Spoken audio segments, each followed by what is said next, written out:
सोचिए आपने किसी बहुत बड़े, बहुत मशहूर विशेषज्ञ के बारे में सिर्फ दूसरों से सुना है, कभी उनसे सीधे मिले नहीं, और अचानक एक दिन वह खुद आपके सामने बैठकर आपको सीधे सिखाना शुरू कर दें। सोचिए यह अनुभव कितना अलग, कितना गहरा होगा। सुनी सुनाई बातों से सीधे प्रत्यक्ष अनुभव तक का यह फर्क। आज की मुरली ठीक इसी गहरे बदलाव की बात करती है, और आज इसके साथ एक दूसरी बहुत खूबसूरत बात भी जुड़ी है। एक ऐसी स्थिरता जिसे अचल, अडोल स्थिर कहा गया है। वह स्थिरता जो दुनिया के हर बड़े छोटे तूफान के बीच भी हिलती नहीं। आज हम इस मुरली से 10 गहरे बिंदु लेंगे और हर एक को विस्तार से कहानियों और उदाहरणों के साथ समझेंगे। तो चलिए शुरू करते हैं। पहला बिंदु, सुनी सुनाई से डायरेक्ट ज्ञान की ओर। मुरली में एक बहुत गहरा विचार दिया गया है।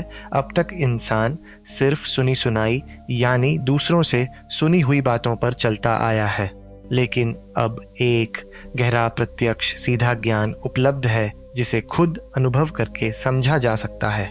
यह विचार हमें यह सिखाता है, किसी भी गहरी सीख को सिर्फ दूसरों की बातों से स्वीकार करने के बजाय खुद गहराई से समझने, अनुभव करने की कोशिश करनी चाहिए। एक उदाहरण से समझें। सोचिए 2 विद्यार्थी दोनों एक ही विषय पढ़ रहे हैं। एक सिर्फ दूसरों के नोट्स, दूसरों की व्याख्या पढ़कर याद कर लेता है। दूसरा खुद मूल किताब पढ़ता है, खुद गहराई से सोचता है, समझता है। दूसरे विद्यार्थी की समझ कहीं ज़्यादा गहरी, ज़्यादा स्थायी होती है। तो पहला व्यावहारिक सबक यह है, जब भी संभव हो किसी गहरी बात को सिर्फ दूसरों से सुनकर स्वीकार मत कीजिए। खुद उसे गहराई से समझने, अनुभव करने की कोशिश कीजिए। इस बिंदु को थोड़ा और गहराई से देखें। मुरली यह भी कहती है कि यह प्रत्यक्ष गहरा ज्ञान हमें आप समान यानी स्वयं गहरी समझ रखने वाला बनाने के लिए है। एक उदाहरण से समझें। सोचिए एक अनुभवी शिक्षक जो अपने विद्यार्थियों को सिर्फ जानकारी नहीं देता, बल्कि उन्हें खुद सोचने, खुद समझने की क्षमता विकसित करने में मदद करता है। ऐसे विद्यार्थी आगे चलकर खुद गहरे स्वतंत्र विचारक बनते हैं। तो पहले बिंदु का एक अतिरिक्त सबक यह है, जब आप किसी को कुछ सिखाएं, कोशिश कीजिए कि आप उन्हें सिर्फ जानकारी न दें, बल्कि उन्हें खुद गहराई से सोचने समझने में मदद करें। एक आखिरी गहरी बात इसमें जोड़ें। सोचिए सुनी सुनाई और प्रत्यक्ष अनुभव के बीच वही फर्क है जो किसी जगह की तस्वीर देखने और खुद वहां जाकर महसूस करने के बीच होता है। तस्वीर आपको एक अंदाजा दे सकती है, लेकिन असली गहरा अनुभव सिर्फ खुद वहां जाने से आता है। ज्ञान के साथ भी यही सच है। यह भी ध्यान देने लायक है कि इस गहरे प्रत्यक्ष अनुभव तक पहुंचने के लिए अक्सर थोड़ा ज़्यादा प्रयास, थोड़ा ज़्यादा धैर्य चाहिए होता है। किसी दूसरे की बात सुनना बहुत आसान है, लेकिन खुद गहराई से समझना थोड़ी ज़्यादा मेहनत मांगता है। यही मेहनत असल में उस समझ को इतना गहरा, इतना स्थायी बनाती है। दूसरा बिंदु, अच्छे पुरुषार्थी की निशानी। मुरली में एक बहुत स्पष्ट, बहुत व्यावहारिक विवरण दिया गया है। एक सच्चे, गंभीर प्रयासी की पहचान है, वह अपने मार्गदर्शकों की पूरी तरह बात मानता है, अपने जीवन पर तरस खाता है, यानी अपनी स्थिति को गंभीरता से लेता है, और चाहे कितना भी व्यस्त क्यों न हो, कुछ समय जरूर अपनी भीतरी शांति के लिए निकालता है। यह विचार हमें यह सिखाता है, असली गहरी उन्नति किसी बड़े नाटकीय संकल्प से नहीं, बल्कि कुछ बुनियादी, लगातार, ईमानदार आदतों से आती है। एक उदाहरण से समझे। सोचिए एक खिलाड़ी जो सच में अपने खेल में आगे बढ़ना चाहता है। वह अपने कोच की सलाह पूरी गंभीरता से सुनता है, अपनी कमियों को ईमानदारी से स्वीकार करता है, और चाहे कितना भी थका हो, रोज कुछ समय अभ्यास के लिए जरूर निकालता है। यह तीनों आदतें मिलकर उसे धीरे धीरे एक बेहतर खिलाड़ी बनाती हैं। तो दूसरा व्यावहारिक सबक यह है, अपनी उन्नति की जांच इस 3 बुनियादी सवालों से कीजिए। क्या मैं अच्छी सलाह गंभीरता से सुनता हूँ? क्या मैं अपनी स्थिति को गंभीरता से लेता हूँ?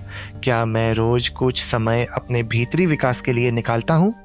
इस बिंदु को एक और गहराई से देखें। मुरली यह भी कहती है कि इस अवस्था का गुणगान अचल, अडोल, स्थिर इन शब्दों से किया जाता है, यानी ऐसी गहरी स्थिरता जो हिलती नहीं। एक उदाहरण से समझें।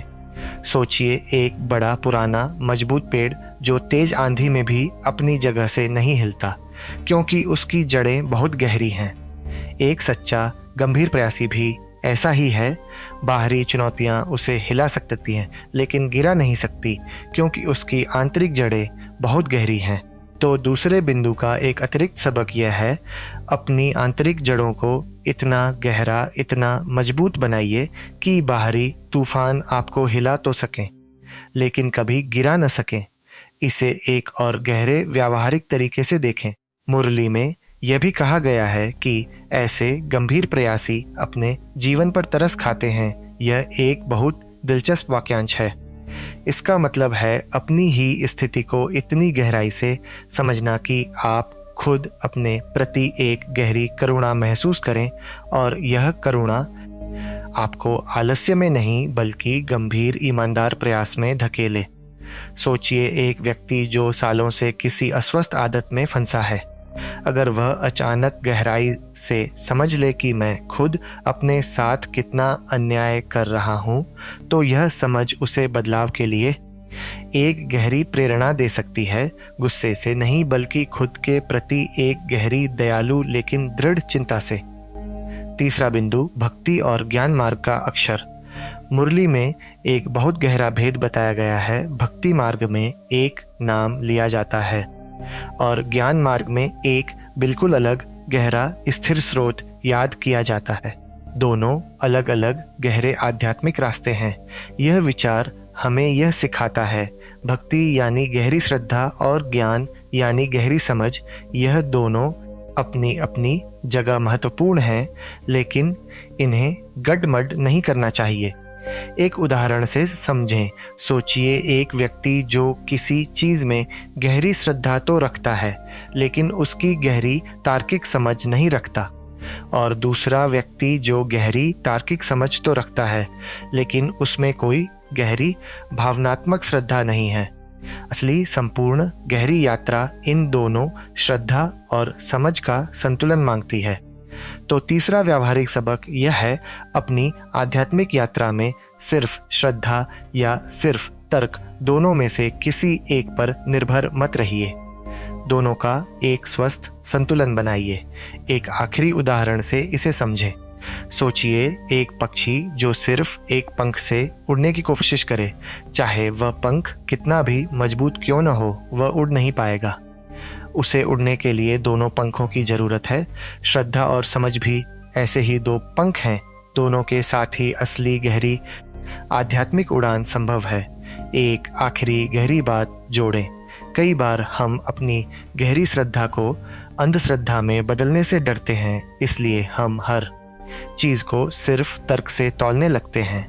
लेकिन बहुत ज्यादा तर्क भी कभी कभी हमें ठंडा, दूर, अलग थलग बना देता है।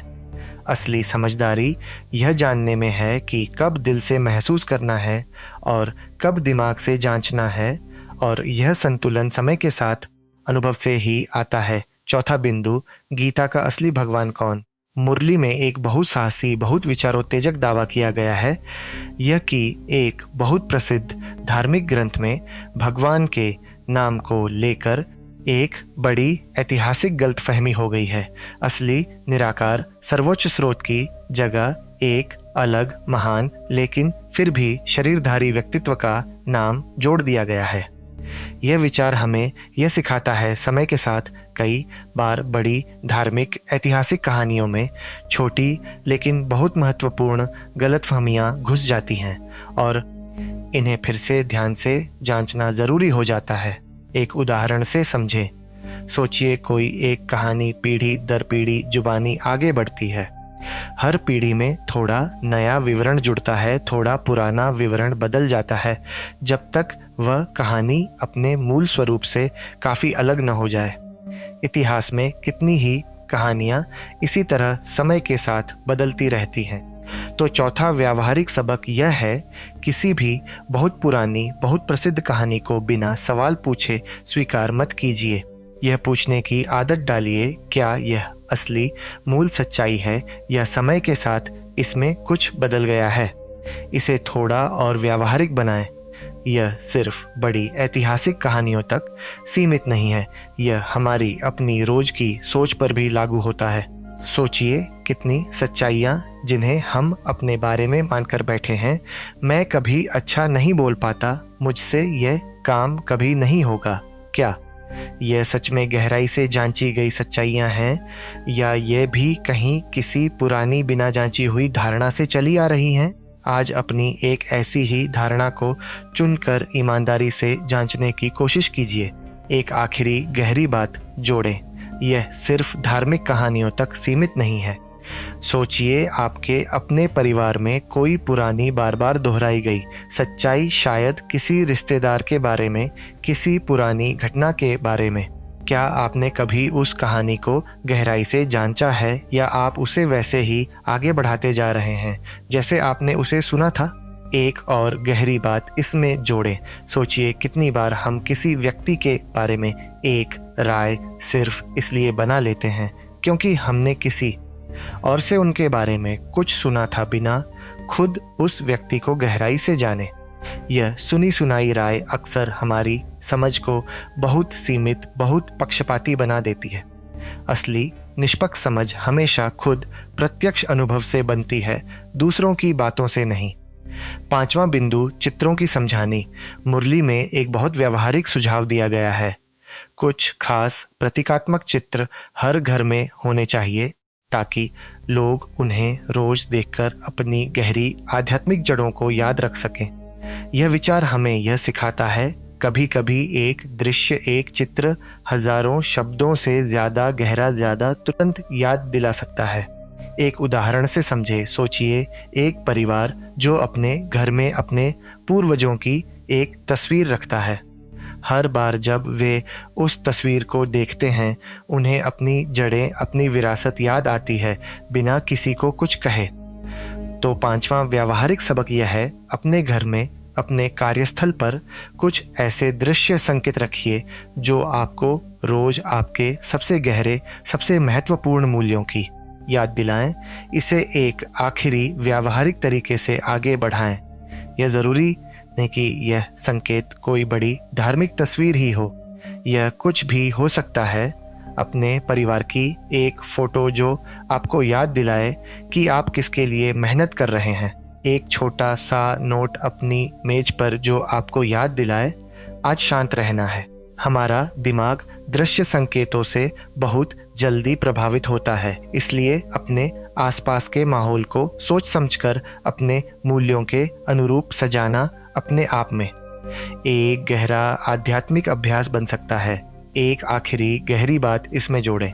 मनोविज्ञान में इसे एनवायरनमेंटल क्यूइंग कहा जाता है, यानी अपने आसपास के माहौल को इस तरह सजाना कि वह खुद ब खुद हमें सही आदतों, सही विचारों की ओर इशारा करे।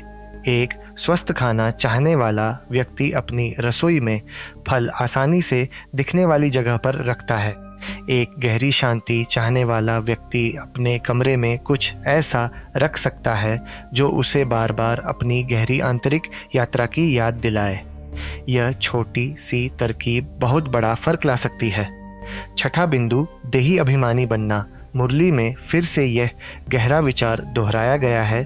खुद को सिर्फ देह यानी शरीर मानने के बजाय देही यानी एक गहरी स्थिर आत्मा मानकर जीना।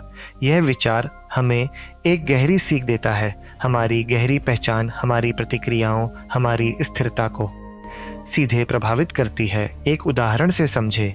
सोचिए दो लोग एक जैसी आलोचना सुनते हैं, एक जो खुद को सिर्फ अपनी बाहरी छवि मानता है, बहुत आहत, बहुत असुरक्षित महसूस करता है। दूसरा जो खुद को एक गहरी स्थिर आत्मा मानता है, उस आलोचना को बिना ज्यादा हिले सुन पाता है और उससे जो उपयोगी हो वह फक ले पा है। तो छठा व्यावहारिक सबक यह है, अपनी पहचान अपनी बाहरी छवि से नहीं बल्कि अपनी स्थिर गहरी आंतरिक चेतना से जोड़िए।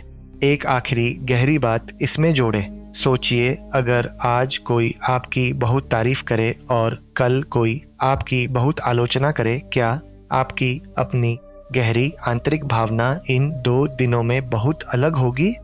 अगर हाँ, तो इसका मतलब है कि आपकी पहचान अभी भी काफी हद तक बाहरी राय पर निर्भर है। असली देही अभिमानी होने का संकेत यह है कि तारीफ और आलोचना दोनों के बीच आपकी गहरी भीतरी शांति लगभग एक जैसी बनी रहे। इसे थोड़ा और व्यावहारिक बनाएं। अगली बार जब कोई आपके बारे में कुछ कहे, अच्छा या बुरा, एक पल रुकिए और खुद से पूछिए, क्या यह बात मेरी असली गहरी पहचान को बदल देती है या यह सिर्फ एक राय है जो आती जाती रहती है? यह छोटा सा सवाल आपको हर बार अपनी स्थिर आंतरिक चेतना की ओर वापस लाएगा। 7वां बिंदु, हनुमान महावीर की कथा। मुरली में एक बहुत सुंदर प्रेरणादायक तुलना दी गई है। हनुमान, जिन्हें महावीर कहा जाता है, उनकी कथा असल में नकारात्मक भ्रामक शक्तियों पर विजय पाने का एक गहरा प्रतीक है। यह विचार हमें यह सिखाता है, असली गहरी वीरता बाहरी शारीरिक ताकत में नहीं, बल्कि अपनी भीतरी भ्रामक नकारात्मक प्रवृत्तियों पर जीत पाने में है। एक उदाहरण से समझें। सोचिए, एक व्यक्ति जो हर दिन अपनी आलस्य, अपनी नकारात्मक सोच, अपने गुस्से से ईमानदारी से लड़ता है और धीरे धीरे इन पर जीत हासिल करता है। यह जीत भले ही कहीं दिखाई न दे, लेकिन यह किसी भी बाहरी शारीरिक जीत से कहीं ज्यादा गहरी वीरता है। तो 7वां व्यावहारिक सबक यह है, अपनी असली वीरता को बाहरी दिखावटी उपलब्धियों में नहीं, बल्कि अपनी भीतरी नकारात्मक प्रवृत्तियों पर रोज मिलने वाली छोटी छोटी जीत में ढूंढिए। इसे एक आखिरी गहरी बात से आगे बढ़ाएं। दुनिया अक्सर वीरता को बड़े नाटकीय सार्वजनिक कामों से मापती है, कोई बड़ा ऐलान, कोई बड़ी उपलब्धि जिसे सब देख सके। लेकिन हनुमान महावीर की यह कथा हमें याद दिलाती है कि सबसे बड़ी, सबसे कठिन लड़ाइयाँ अक्सर चुपचाप हमारे अपने भीतर लड़ी जाती हैं, जहाँ कोई देखने वाला नहीं होता, सिर्फ हम और हमारी अपनी नकारात्मक प्रवृत्तियाँ होती हैं। और यही अनदेखी गुमनाम जीतें असल में सबसे ज़्यादा मायने रखती हैं। एक आखिरी गहरी बात इस बिंदु को समेटते हुए जोड़े। सोचिए, आपके अपने जीवन में वह कौन सी एक गुमनाम अनदेखी जीत रही है जिसके लिए आपने कभी खुद को श्रेय नहीं दिया। शायद किसी कठिन दिन में धैर्य बनाए रखना या किसी बड़े प्रलोभन को चुपचाप ठुकरा देना। आज उस जीत को याद कीजिए और खुद को उसके लिए थोड़ा श्रेय दीजिए, क्योंकि यही असली गुमनाम वीरता है। 8वां बिंदु, सरमबूटी यानी छुई मुई नहीं बनना। मुरली में एक बहुत दिलचस्प, बहुत सटीक रूपक दिया गया है। छुई मुई वह पौधा जो हल्के से छूने पर भी तुरंत सिकुड़ जाता है। मुरली कहती है कि हमें इस पौधे की तरह छोटी छोटी बातों पर तुरंत डगमगाना, सिकुड़ना नहीं चाहिए। यह विचार हमें यह सिखाता है, भावनात्मक गहरी स्थिरता का मतलब है छोटी छोटी बातों से तुरंत विचलित न होना। एक उदाहरण से समझे। सोचिए, एक व्यक्ति जो हर छोटी आलोचना, हर छोटी असहमति पर तुरंत बहुत आहत, बहुत परेशान हो जाता है। यह छुई-मुई जैसा स्वभाव उसे हर रोज बहुत थका देता है। लेकिन जो व्यक्ति छोटी छोटी बातों को इतनी गंभीरता से नहीं लेता, वह ज्यादा स्थिर, ज्यादा शांत जीवन जीता है। तो 8वां व्यावहारिक सबक यह है, छोटी छोटी रोजमर्रा की बातों को इतनी गंभीरता से मत लीजिए कि वे आपकी पूरी भावनात्मक स्थिरता को हिला दें। एक आखिरी गहरी बात इसमें जोड़ें। छुई मुई न बनने का यह मतलब नहीं कि आप संवेदनहीन बन जाएं। यह सिर्फ यह मतलब है कि आप अपनी प्रतिक्रिया को स्थिति के असली महत्व के अनुपात में रखें। एक छोटी अनजान टिप्पणी और एक सच में गंभीर समस्या, इन दोनों को एक जैसी तीव्रता से प्रतिक्रिया देना अपनी ऊर्जा को गलत जगह खर्च करना है। एक आखिरी व्यावहारिक तरकीब भी यहाँ काम आ सकती है। अगली बार जब कोई छोटी बात आपको परेशान करे, खुद से यह सवाल पूछिए, क्या यह बात 1 साल बाद भी मुझे याद रहेगी? ज़्यादातर मामलों में जवाब नहीं होगा, और यह छोटा सा एहसास अक्सर उस पल आपकी प्रतिक्रिया को तुरंत थोड़ा हल्का कर देता है। 9वां बिंदु असफलता नहीं, परिपक्वता। मुरली में एक बहुत गहरी, बहुत राहत देने वाली बात कही गई है। अगर सही ईमानदार प्रयास के बावजूद तुरंत सफलता दिखाई न दे, तो इसे असफलता नहीं बल्कि परिपक्वता यानी धीरे धीरे पकने की प्रक्रिया मानना चाहिए। यह विचार हमें यह सिखाता है, हर ईमानदार प्रयास भले ही तुरंत नतीजा न दे, फिर भी वह बेकार नहीं जाता। वह हमें धीरे धीरे तैयार कर रहा होता है। एक उदाहरण से समझे। सोचिए एक फल जो अभी कच्चा है। अगर आप उससे जबरदस्ती तोड़कर खाने की कोशिश करें तो वह अच्छा नहीं लगेगा, लेकिन अगर आप धैर्य रखें तो वही फल समय के साथ अपने आप पककर मीठा स्वादिष्ट बन जाएगा। हमारे प्रयास भी ऐसे ही कभी कभी पकने के लिए समय मांगते हैं। तो 9वां व्यावहारिक सबक यह है, अगर आपके ईमानदार प्रयास के बावजूद तुरंत नतीजा न दिखे तो निराश मत होइए। इसे असफलता नहीं बल्कि परिपक्वता का एक जरूरी हिस्सा मानिए। एक आखिरी गहरी बात जोड़ें। सोचिए यह विचार कितनी बड़ी राहत ला सकता है अगर हम इसे सच में अपना लें। हम अक्सर नतीजे न दिखने पर अपने पूरे प्रयास को ही बेकार मान लेते हैं और हार मान लेते हैं। लेकिन अगर हम याद रखें कि हर ईमानदार कोशिश कहीं न कहीं हमें पका रही है, चाहे वह अभी दिखाई न दे, तो हम धैर्य के साथ अपनी कोशिश जारी रख पाते हैं। इसे आखिरी बार एक और नजरिए से देखें। कल्पना कीजिए 2 बीज जमीन में बोए गए हैं। दोनों को बराबर पानी, बराबर धूप मिलती है, लेकिन एक बीज कुछ दिनों में ही अंकुरित हो जाता है, जबकि दूसरा कई हफ्तों तक जमीन के नीचे ही रहता है बिना कोई संकेत दिए। क्या इसका मतलब है कि दूसरा बीज असफल है? नहीं, हर बीज का अपना समय होता है। हमारे प्रयास भी ऐसे ही अलग अलग समय पर फल देते हैं, और धैर्य इस पूरी प्रक्रिया का सबसे जरूरी हिस्सा है।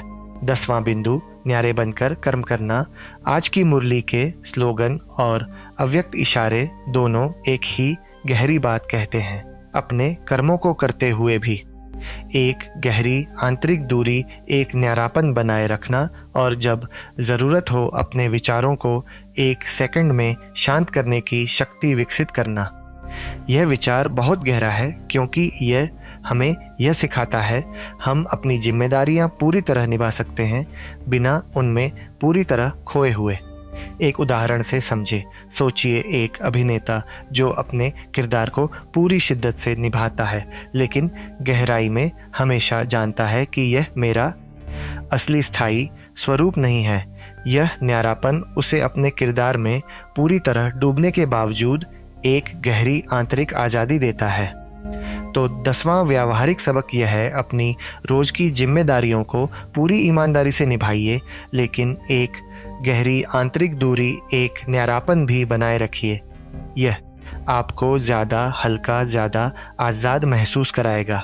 अव्यक्त इशारे में एक आखिरी बहुत सुंदर व्यावहारिक बात कही गई है। जब आप गहरे ध्यान में बैठें तो अपने सारे विचारों को स्टॉप कहते ही 1 सेकंड में शांत करने का अभ्यास कीजिए।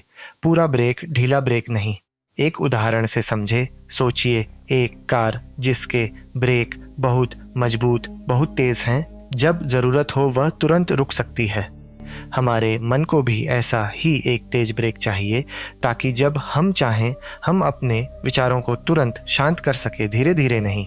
तो इस आखिरी 10वें बिंदु का एक अंतिम सबक यह है, अपने मन को तुरंत शांत करने का अभ्यास कीजिए। यह एक बहुत ताकतवर, बहुत उपयोगी आंतरिक कौशल है। एक आखिरी व्यावहारिक तरीके से इसे समझें। आज कुछ बार दिन में खुद से स्टॉप कहिए और कोशिश कीजिए कि उस पल आपके सारे विचार सच में 1 सेकंड के लिए रुक जाएं। शुरुआत में यह मुश्किल लगेगा, विचार तुरंत वापस आ जाएंगे, लेकिन यह ठीक वैसा ही अभ्यास है जैसे कोई मांसपेशी बार बार इस्तेमाल करने से मजबूत होती है। जितना ज़्यादा आप इस तुरंत रुकने का अभ्यास करेंगे, उतना ही यह आसान और उतना ही ताकतवर होता जाएगा। एक आखिरी गहरी बात जोड़कर इस बिंदु को समाप्त करें। मुरली कहती है कि 1 सेकंड ही काफी, इससे ज्यादा समय लगे तो यह समाने की शक्ति कमजोर मानी जाएगी।